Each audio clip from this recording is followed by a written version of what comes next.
Hello అండి, ఇప్పుడు నేను ఒక రీల్ చూశాను. ఆ రీల్ ఏంటంటే మెయిన్ గా మన టైలర్స్ గురించి అన్నమాట.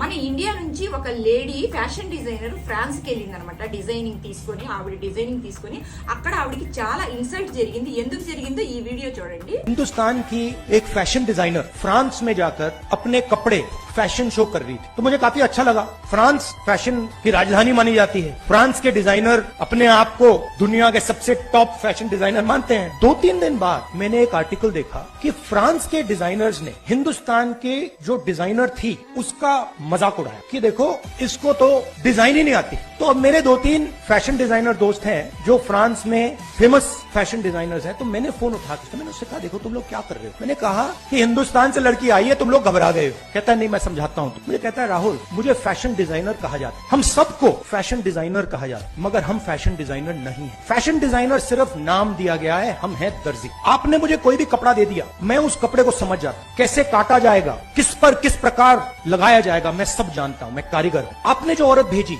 वो जो ड्रेस वो दिखा रही थी वो उसने नहीं बनाया, उसके बैक ऑफिस में एक दर्जी बैठा हुआ है जो कपड़े को समझता है। आपने यहाँ एक दलाल भेजा है, एक दलाल भेजी है, आप उस दर्जी को भेज दो, हम ताली बजाएं। తర్వాత ఈ ఇన్సల్టింగ్ గురించి రాహుల్ గాంధీ చూసేసి ఆయన ఏంటి మన ఇండియా నుంచి ఒక లేడీ ఫ్రాన్స్ కి వెళ్తే ఆవిడని ఇన్సల్ట్ చేశారనేసి వాళ్ళ ఫ్రెండ్స్ చాలా మంది డిజైనర్స్ అక్కడ ఉన్నారంటండి. రాహుల్ గాంధీ సంబంధించిన ఫ్యాషన్ డిజైనర్స్ వాళ్ళకి ఫోన్ చేసి అడిగారంట, ఇండియా నుంచి ఒక అమ్మాయి మీ దగ్గరికి పోటీ పడడానికి వస్తే ఆవిడని ఇన్సల్ట్ చేశారు మీరు అని అడిగారంట.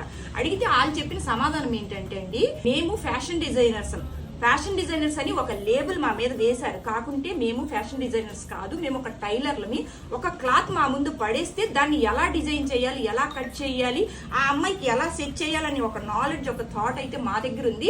ఆవిడ దగ్గర అయితే ఆ నాలెడ్జ్ లేదు, అసలు నాలెడ్జే లేదు. ఆవిడ వెనకాల వేరే వర్కర్స్ పనిచేస్తున్నారు, వాళ్ళని పంపించండి, అప్పుడు అప్రిషియేట్ చేస్తాం మేము అన్నారంటండి. దీనివల్ల మనకి ఏమర్థం అవుతుందంటే ఒక బొటిక్ రన్ చేయాలన్నా, బిజినెస్ చేయాలన్నా దాని గురించి మనకు నాలెడ్జ్ అండ్ స్కిల్స్ మొత్తం తీసుకొని అందులో దిగండి. ఇంటర్నేషనల్ లెవెల్లో ఒక ఇన్సల్టింగ్ మనకు జరిగిందంటే ఎంత సిగ్గుపాటు చేయటండి అది.